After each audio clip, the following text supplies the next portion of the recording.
prazer e alegria que recebemos a presidente do IPRAD, Ana Carolina de Camargo Cleve, e o presidente do CBDE, Luiz Fernando Casagrande Pereira, para o nosso keynote especial desta manhã com a ministra Carmen Lúcia.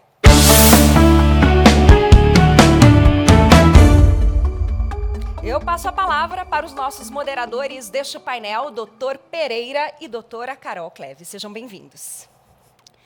Bom dia a todos e todas.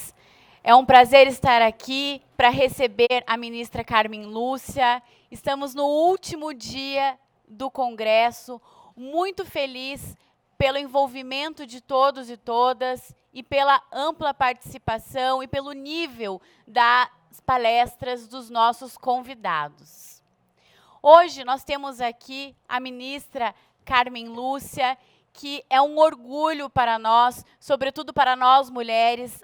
A ministra bem sabe o quanto eu insisti para tê-la aqui conosco. Eu ainda contei que eu sou a primeira mulher a presidir o Instituto Paranaense de Direito Eleitoral, e por isso eu queria muito que a ministra estivesse aqui, que para mim era muito significativo ter uma mulher que ocupa um espaço de poder no mais alto órgão do Poder Judiciário. Ministra, muito, muito, muito obrigada. E é preciso dizer que a ministra Carmen Lúcia, ela, além de ser uma mulher que ocupa um cargo como este no Supremo Tribunal Federal, ela também esteve à frente, em 2012, da presidência do Tribunal Superior Eleitoral e fez um ótimo trabalho. Só para citar um exemplo aqui, inclusive essa sua iniciativa, ministra, eu citei na minha dissertação de mestrado, foi quando a senhora, em homenagem à Lei de Acesso à Informação, determinou que naquele ano, que era também um ano de eleição municipal, a prestação de contas deveria ser já apresentada parcialmente durante o pleito, para que houvesse um controle social mais efetivo, para que os cidadãos pudessem saber a fonte de financiamento, quem doava, de onde estava vindo aquele recurso. E também já conectando para o tema da senhora, que é democracia, Constituição e administração pública, eu preciso aqui também dizer que nós, quando nós pensamos em democracia, nós não podemos pensar só no plano abstrato. Nós precisamos também pensar que toda a estrutura do Estado, todos aqueles que estão à frente, que fazem a máquina funcionar para concretizar a nossa democracia. E eu falo de quem? Falo dos servidores públicos. E falando dos servidores públicos, da valorização que nós precisamos dar e do reconhecimento que nós precisamos ter dos servidores públicos, eu homenageio aqui a servidora Noriko, da EGE de Minas Gerais, e a professora Roberta Agresta, que as duas, cada uma à sua maneira, a Noriko nos ajudou em contato com todas as EGEs, e a Roberta Agresta formulando um conteúdo direcionado, customizado para os servidores. Então, a vantagem de termos um congresso pela primeira vez em formato virtual é porque hoje nós temos maior alcance, nós conseguimos atingir servidores em todo o Brasil, né? E nós precisamos pensar na valorização dos servidores, porque eles que nos ajudam a concretizar a democracia. E, citando um trecho de um artigo da senhora, democracia de palavra é mentira, democracia sem palavra é ditadura, democracia contra a palavra, feito direito, é embuste. Então, eu já passo desde logo a palavra à senhora para que trate do tema democracia, Constituição e administração pública. E, mais uma vez, reitero o nosso agradecimento, ministra.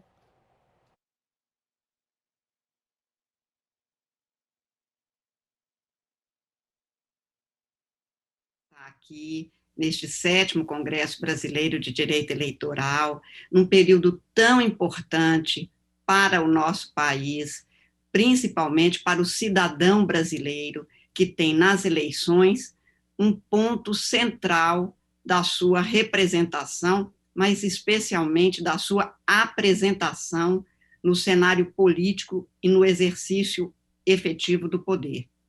A partir da participação do cidadão, do eleitor especialmente, mas de todos os cidadãos, mesmo aqueles que ainda não votam, mesmo aqueles que preferem e que a lei permite que já não precisem de votar, mesmo estes participam de forma muito direta, muito efetiva, neste momento que, no período específico que estamos atravessando, talvez não seja de alegria, estamos vivendo um momento em que alegrias são, como diria Guimarães Rosa, alguma horinha de descuido, mas mesmo a efetividade das eleições para a democracia brasileira e para a democracia na sociedade é de enorme importância. E, portanto, eu fico especialmente feliz de saber que no Brasil nós temos entidades como o Instituto Brasileiro de Direito Eleitoral, com pessoas tão dedicadas a discutir o direito, a propor alternativas e aperfeiçoamentos para as instituições que no campo eleitoral, no Brasil, é modelar, e também o Instituto Paranaense de Direito Eleitoral, agora com a primeira mulher presidente, para enorme honra de todas nós brasileiras, que vemos as mulheres chegando a cargos e podendo participar. E participar, como todos sabem, não é apenas fazer parte, é ser responsável, é inclusive saber que há ônus no exercício destes cargos. Tenho certeza que a doutora Carolina sabe bem como isso acontece na dinâmica das instituições, incluídas aí dos institutos que se prestam a debater temas tão importantes para o Brasil e para os brasileiros. Portanto, eu quero agradecer ter tido meu nome lembrado, especialmente pela professora Carolina e pelo meu grande amigo Henrique Neves, dizer da enorme honra que sinto, que não é retórica, de estar aqui neste momento. Queria ter assistido a todas e, na medida do que puder, ainda terei oportunidade de assistir a algumas das participações que houve nesse congresso. E sobre o tema democracia, Constituição e administração pública, eu gostaria de desenvolver algumas observações em 3 pontos. Primeiro, a democracia como é vista e experimentada hoje no mundo, tanto na teoria quanto principalmente na prática, no Brasil, no direito brasileiro.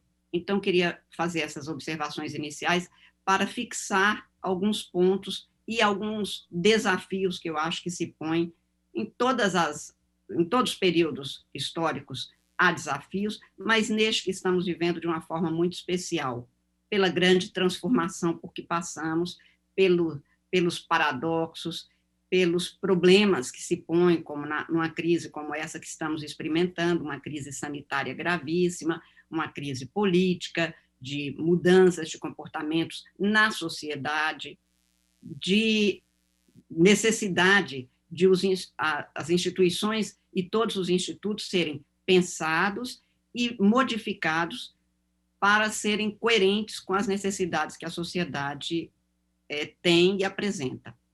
E, então, chegar a essa Constituição brasileira e administração pública, e como nas palavras iniciais da professora Carolina, como é importante que a gente pense como a administração pública também tem de ser democrática, no Brasil de uma forma especial, porque ela é desenhada na Constituição, tem sede, estatura constitucional, o princípio, o conjunto de princípios que dão fundamento ao modelo administrativo adotado no Brasil. Então, como disse, gostaria de iniciar por essas observações sobre a democracia, que é, como eu sempre tenho dito, não há alternativa que o ser humano tenha pensado à democracia. Para problemas na democracia, mais democracia para se resolver. Não há outro caminho. Diante disso, nós temos que saber qual o modelo de democracia constitucional que nós temos, que sociedade democrática nós precisamos ter, qual é a importância disso na vida de cada um de nós cidadãos, de cada indivíduo que esteja no Brasil ou passe no Brasil, apenas para ficar naquela que é a nossa obrigação inicial, a nossa responsabilidade inicial, como servidores públicos, como professores, como cidadãos, enfim, que querem um país muito melhor cada vez mais. Então, a experiência democrática brasileira é fruto de muita luta, é fruto de um enorme compromisso de pessoas que vão desde o início do Império até chegar à República, com um homem da estatura de Rui Barbosa, que tanto lutou e tanto sofreu para concretizar princípios democráticos, não por acaso é o patrono dos advogados brasileiros, e chegamos ao final do século XX também com grandes nomes, desde Fauro, que como presidente da OAB tanto contribuiu para que a gente tivesse um encaminhamento do processo democrático, até pessoas que chegam ao poder exatamente querendo a transformação institucional e a democratização da política no Brasil, mais do que isso, a democratização dos processos sociais para que todos possam efetivamente serem cidadãos. Como disse Ulisses Guimarães, na data da promulgação da Constituição, 5 de outubro de 1988, esta é uma Constituição que tem compromisso com o cidadão, porque o ser humano sem escola, o ser humano sem saúde, o ser humano com fome, não tem dignidade, ou como ele diz, não tem cidadania. A democracia garante que todo ser humano possa ser cidadão no Estado e cidadão titular do poder do Estado, e não um servo, um súdito, um vassalo do Estado. E esta é a grande condição que somente a democracia oferece a quem quer que seja, oferece a todos. E é o grande compromisso que nós todos temos de ter, e acho que no Brasil estamos tendo. A democracia é desenhada de maneira diferente em cada Estado, porque ela representa um conceito de justiça que cada povo pensa. E, aliás, muda o conceito ou o sentir do povo sobre o que é justiça para ele. Muda no tempo, muda no espaço. Há alguns comportamentos que para nós são absolutamente injustos hoje, para os nossos bisavós talvez não fossem, pelo que eles pensavam, pelo que eles viviam. Alguns comportamentos que são válidos em alguns povos, para outros não são. Mas o que está na base é o valor justiça. É o que a gente busca como ideal a se realizar, a se tornar concreto, a ser o dia a dia de todos nós. E é isto que nos faz dignos, podermos participar deste processo de convencimento, de formação, de adequação institucional ao que é justo, para que a gente possa viver de acordo com a vocação de cada povo e realizando a vocação de cada um de nós. Com este quadro, no caso brasileiro e na maioria dos povos hoje, se desenha a democracia ou semidireta, como no caso brasileiro, ou a democracia representativa. E já houve, como a gente bem sabe, a democracia direta em povos antigos, na Grécia especialmente, em alguns cantões da Suíça, e há alguns procedimentos de participação direta do povo que continuam a ser adotados e que hoje, pela tecnologia, propicia cada vez mais condições de voltar a ser levada a efeito. No caso brasileiro, a Constituição de 1988, no caldo de cultura constitucional que a sociedade construiu ao longo, especialmente, da década de 80, chega-se ao modelo de 1988, estabelecendo que todo poder emana do povo, repete-se, portanto, quem tem a centralidade e a titularidade do poder legítimo, o próprio povo, o conjunto de cidadãos do Estado brasileiro, e afirma-se na Constituição que o exerce, todo poder emana do povo, que o exerce por meio de representantes eleitos ou diretamente nos termos desta Constituição. Por isso, a gente diz que a democracia no Brasil é semi-representativa. E aqui, professora Carolina, eu faço um parênteses que me parece importante. O sentimento que eu tenho, a sensibilidade que eu tenho, é de que cada vez mais o povo não se quer, o cidadão, eu digo cada um dos cidadãos brasileiros, não quer apenas se fazer representar, ele quer se apresentar, ele quer estar presente no poder, e não apenas no dia em que ele vai às urnas escolher o seu representante. Esta é uma mudança que determina uma mudança das instituições, uma transformação dos procedimentos democráticos e uma possibilidade de controle permanente pela participação específica dos cidadãos no exercício do poder. Esta é uma grande mudança que fez com que a Constituição determinasse, como determina no artigo 14, quais os instrumentos de participação direta do povo: a iniciativa popular de leis, o plebiscito, o referendo, e para escolha dos representantes, por ser uma democracia representativa, nós temos, então, o voto, que, como a professora Carolina anunciou no início, no momento de eleições, dá a tônica desta participação popular.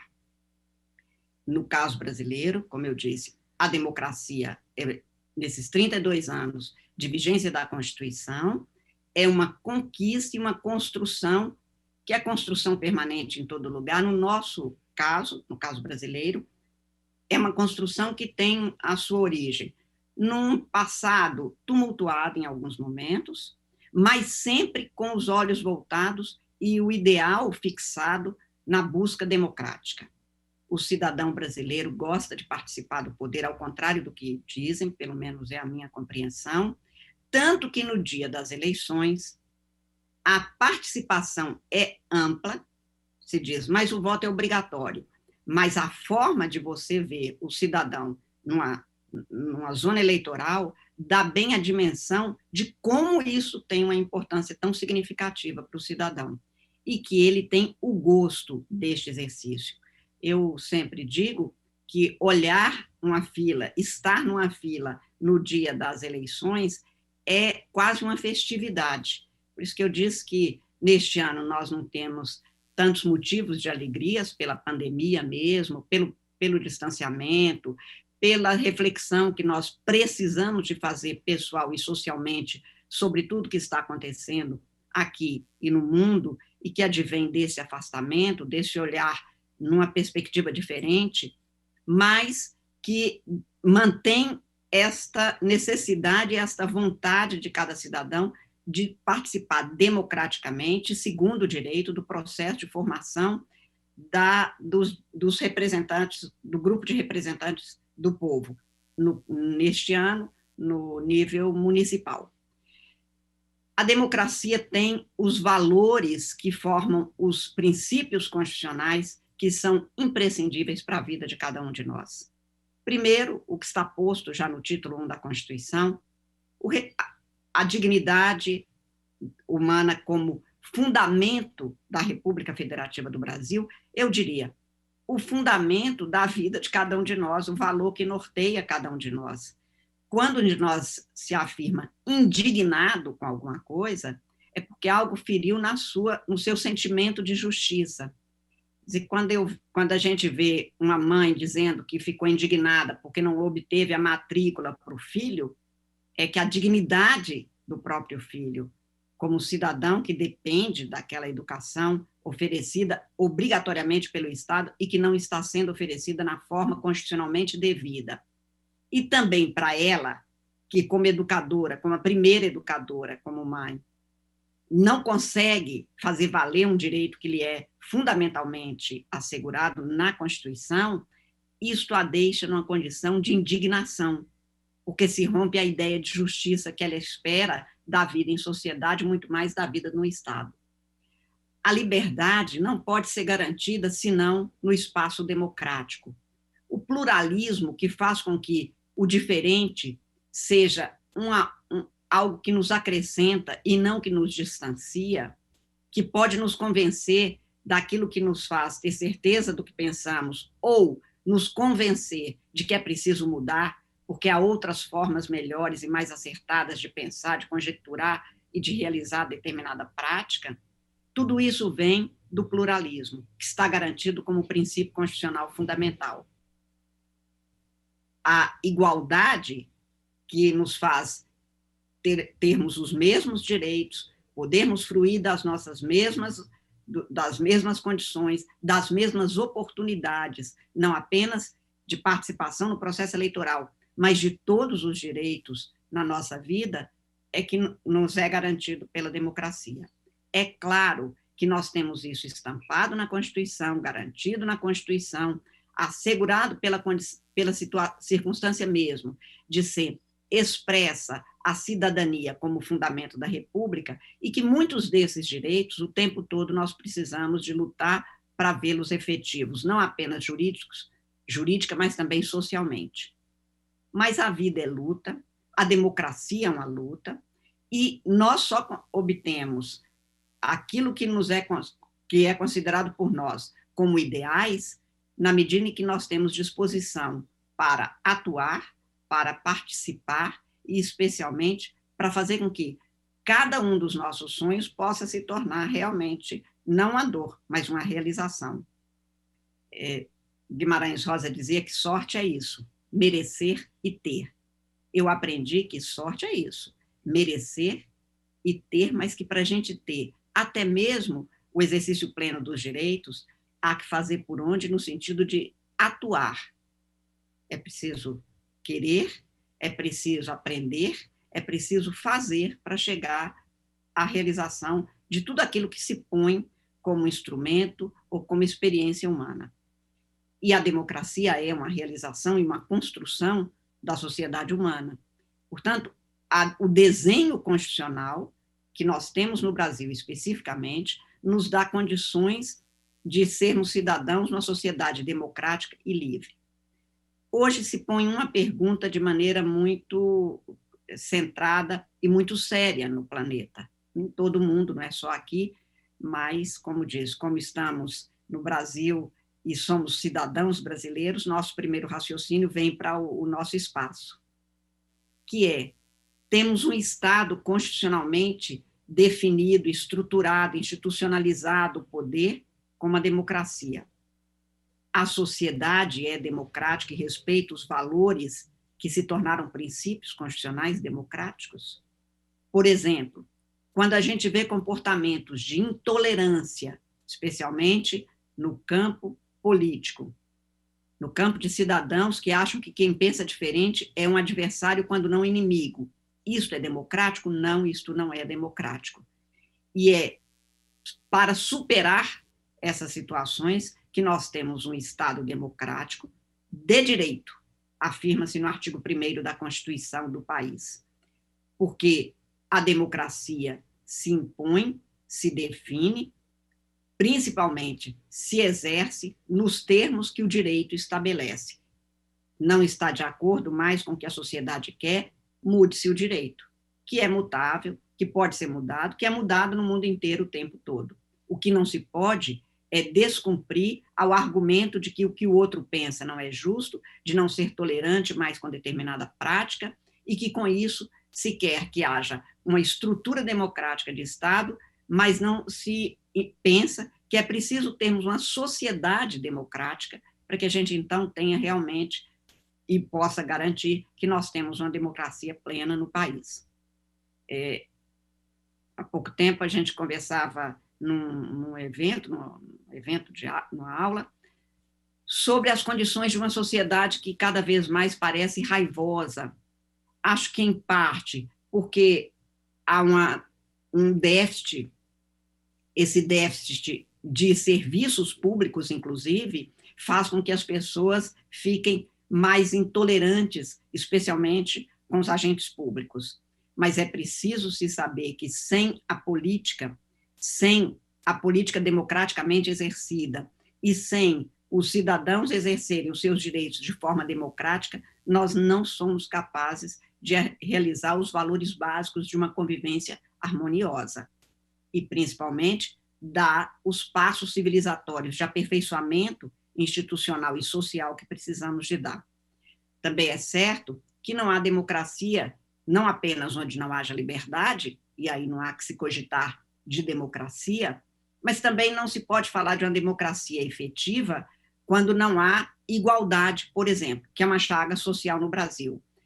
O princípio da igualdade é aquele mais vezes repetido na Constituição brasileira, porque o Constituinte encontrou na sociedade brasileira o maior problema, que é a desigualdade. A desigualdade que vem de uma história muito conduzida pelo preconceito, e preconceito de todas as formas, preconceito contra mulheres, preconceitos contra negros, preconceitos contra homossexuais, preconceitos contra os pobres, preconceitos contra indígenas.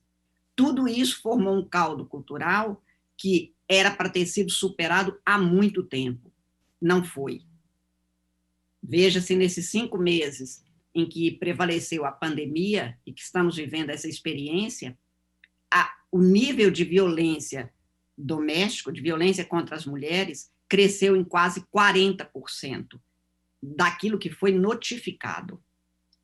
Isto nos dá bem uma ideia de que há muito a fazer ainda no sentido da efetividade constitucional, e aí passo ao segundo item das minhas observações, que diz respeito exatamente à Constituição brasileira, que cuida da democracia, que nos dá todos os instrumentos para vivermos uma sociedade democrática e termos uma experiência política democrática.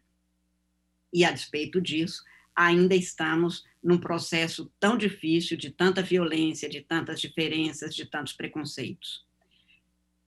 A Constituição não é uma folha de papel, como dizia La Salle.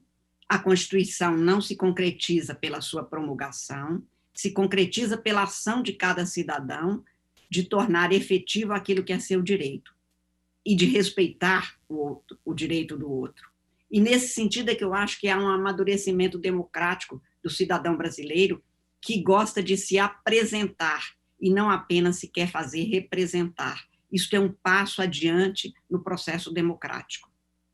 E vemos bem que ele gosta de participar do processo eleitoral, mas ele também gosta de participar hoje dos debates políticos, dos debates econômicos, que já é um grande passo, para que a gente, então, tenha, neste momento, uma nova possibilidade de transformar a sociedade segundo aquilo que seja necessário para a sociedade, e ouvindo a sociedade, e não tomando decisões sem a participação da sociedade pela só circunstância de os eleitores já terem escolhido aqueles que decidem.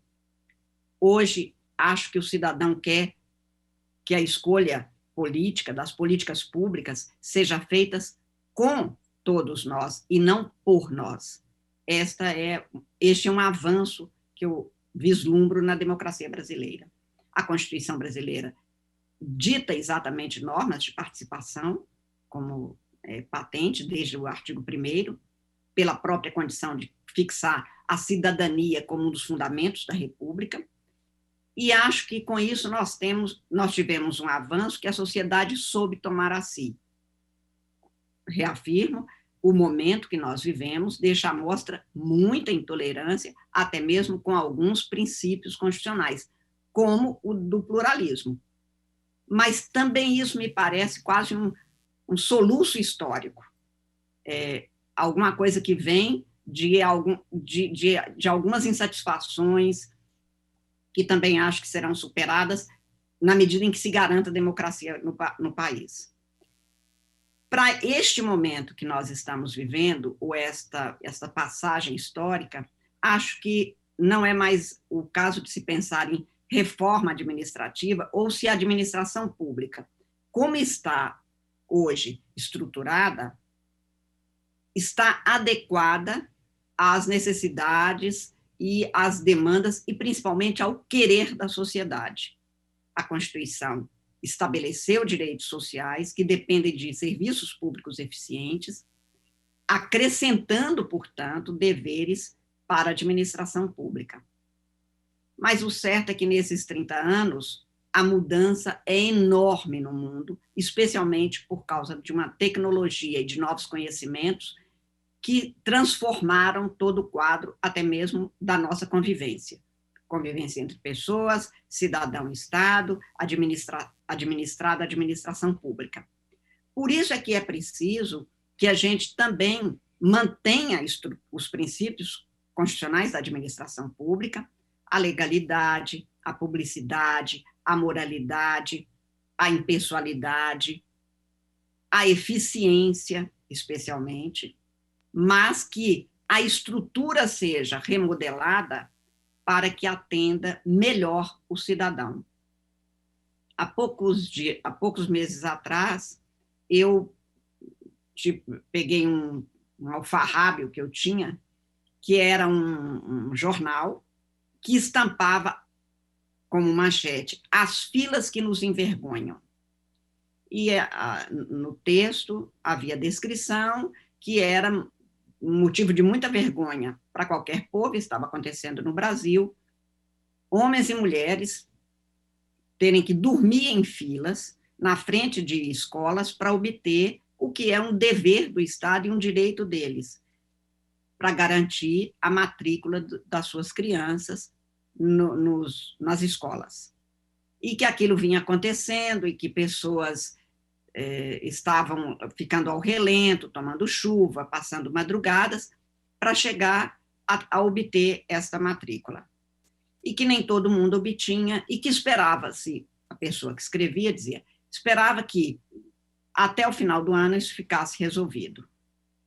Eu tinha visto mesmo em telejornais ou na imprensa em geral essa questão das filas em janeiro desse ano.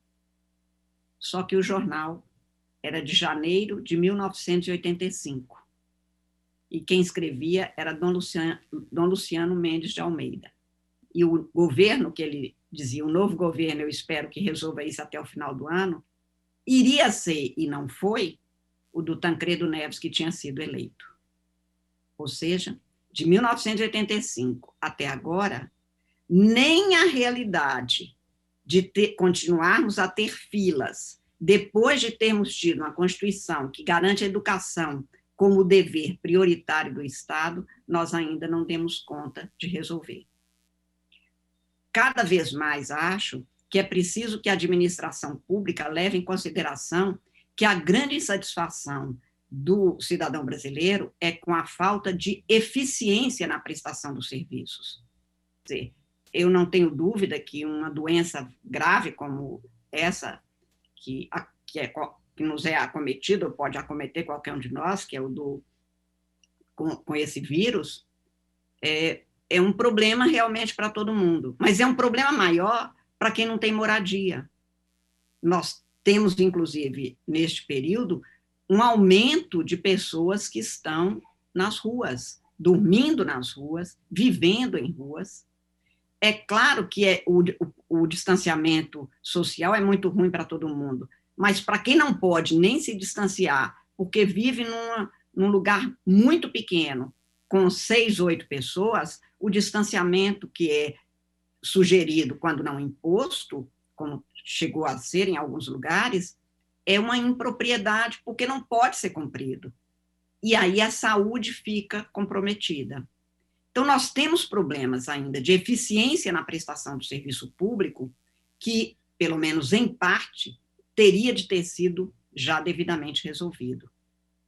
E a gente vê, por outro lado, que a própria tecnologia criou situações que agora a pandemia escancarou, que levam a repensar a administração, pelo menos em alguns pontos. Por exemplo, no início dessa nossa conversa, a apresentadora dizia, estamos fazendo pelo meio virtual, por videoconferência, propiciado por pessoas que trabalham nessa área, e porque não há condições de todos os que queriam debater neste congresso, nos apresentarmos fisicamente, presencialmente.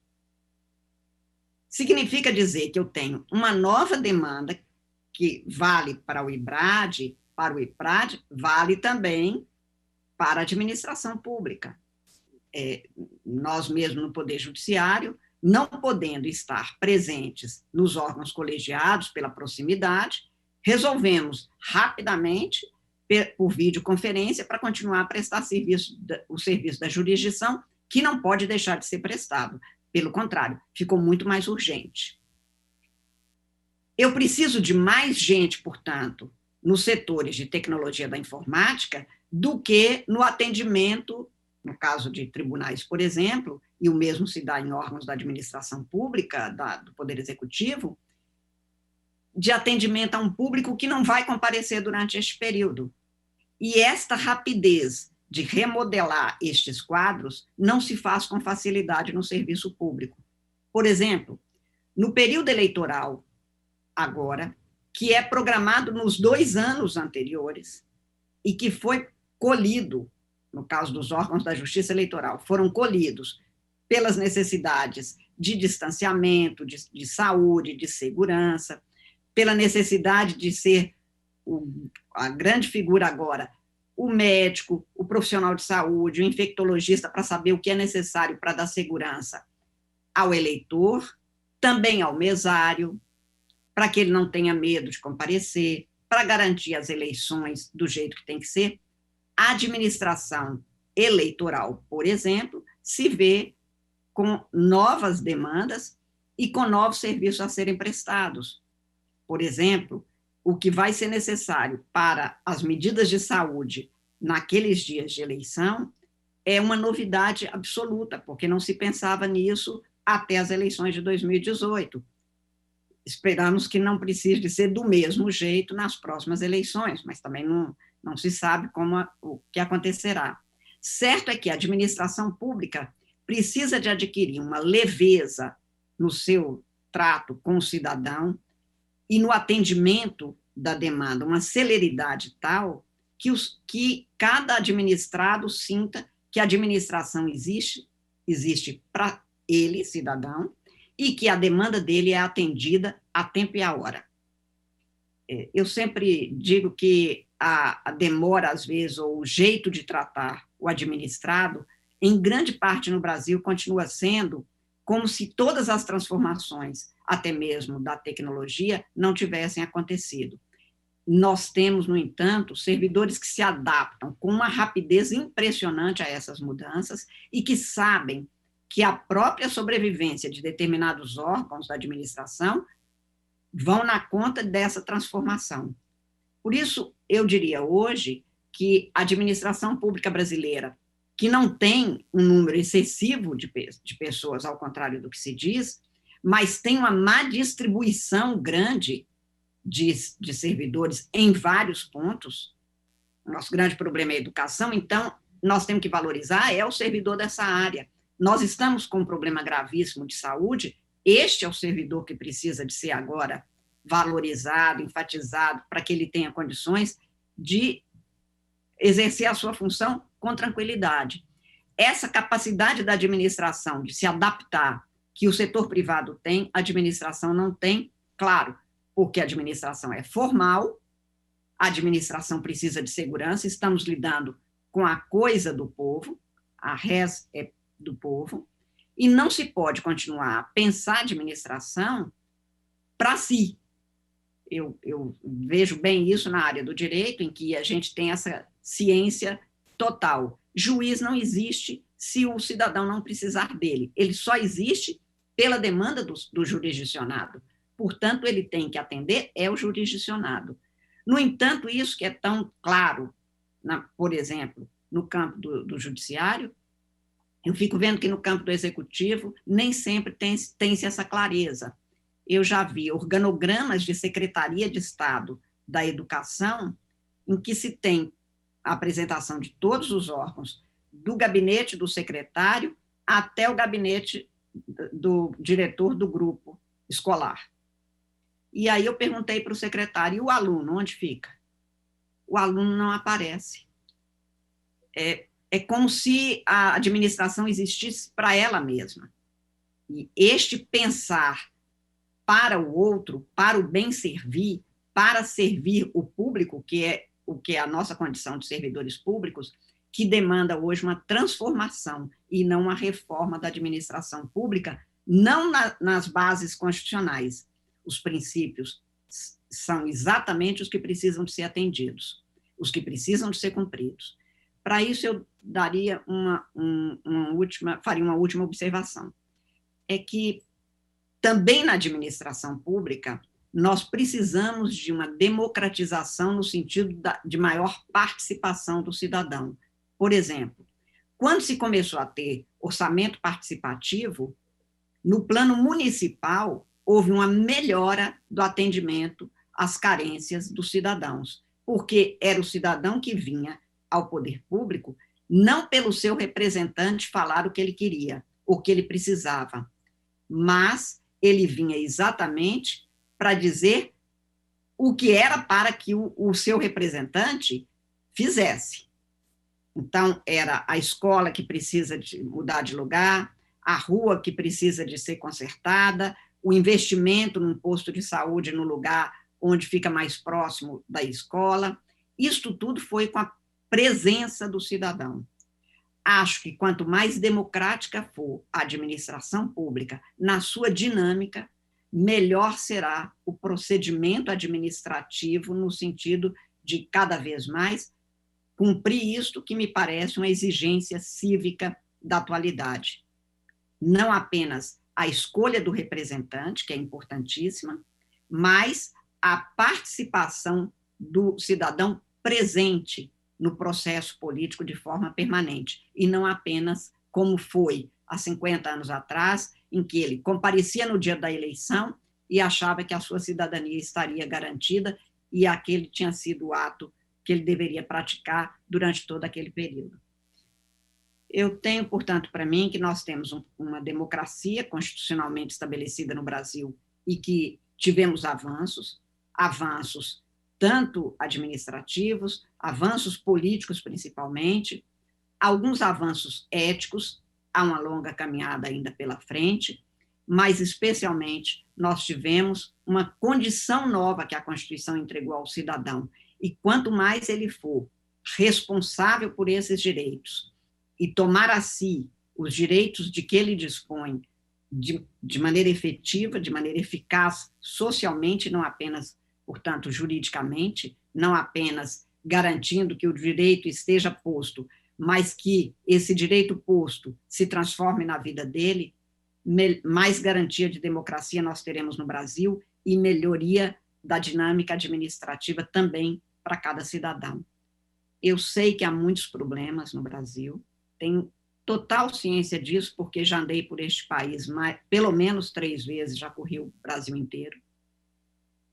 Entretanto, eu acho que as dores do Brasil não são maiores do que os ideais do Brasil. Nossa vontade de justiça, de democracia, de viver em paz com os outros, de poder garantir a todo mundo iguais condições, iguais oportunidades para participar, para, enfim, melhorar o país para os que vierem depois de nós, faz com que eu acho que essas dificuldades são superáveis, como é certo, e que erros, equívocos, como nós temos visto, da má representação, por exemplo, nas eleições, de grupos ditos minoritários, mesmo nós, né, professora Carolina, mulheres, somos tidas como minoritárias, embora sejamos a maioria do eleitorado e temos uma representação ínfima ainda nas casas legislativas, até nas instituições, dos advogados mesmo, Ministério Público, nos órgãos de cúpula de decisão.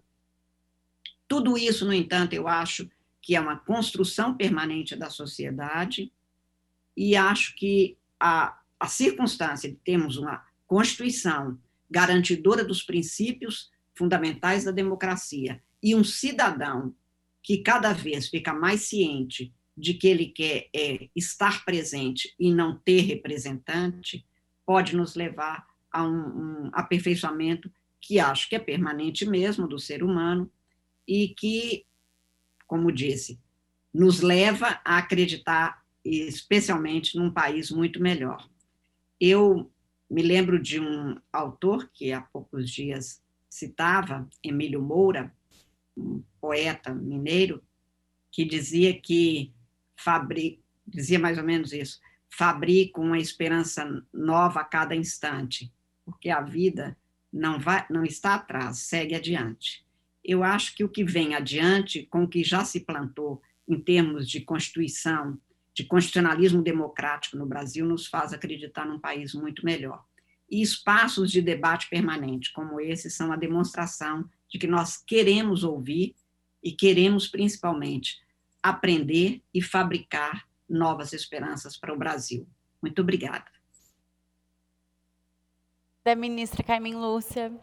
E citando de novo um trecho de um artigo da senhora, nós não podemos viver na esperança de um quase sonho, né? Nós precisamos usar todas as nossas ferramentas constitucionais para a concretização da democracia, em seu sentido mais amplo e efetivo.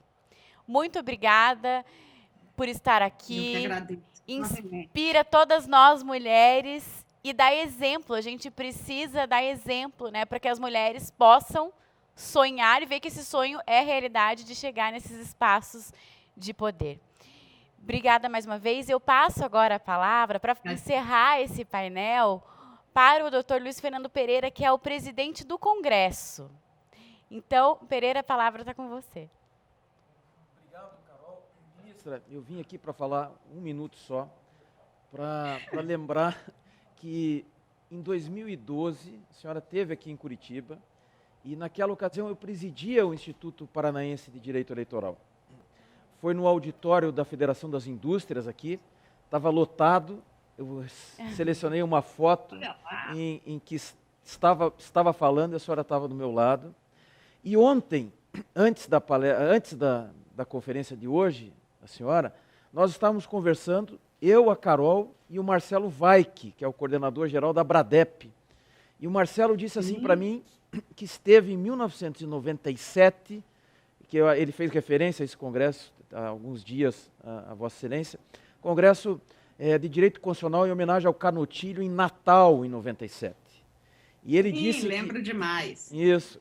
E o Marcelo disse que aquela conferência, ele era estudante de Direito, foi a conferência que mais marcou a vida dele. Ele dizia isso ontem. E aí a Carol disse que esteve nesse congresso com o pai dela, com o Clemerson Cleve, criança, acompanhou Sim. o Clemerson naquele congresso criança. E eu disse aos dois algo que eu não disse ontem, mas tenho dito desde 2012 e vou repetir agora. Aquela fala da senhora no congresso de Curitiba, que essa foto, eu selecionei a foto que eu estava junto também, entre as muitas que estavam daquela conferência, mas aquela conferência da senhora em 2012, eu disse várias vezes na minha vida, foi a que mais me impressionou como estudante ou como profissional de direito em toda a minha vida como advogado. E eu dizia aquilo em 2012 e segui repetindo isso até hoje em 2020. Ninguém tinha feito nada melhor antes e ninguém fez depois. Então a Carol me convidou para estar junto aqui, para que eu pudesse relembrar e registrar isso.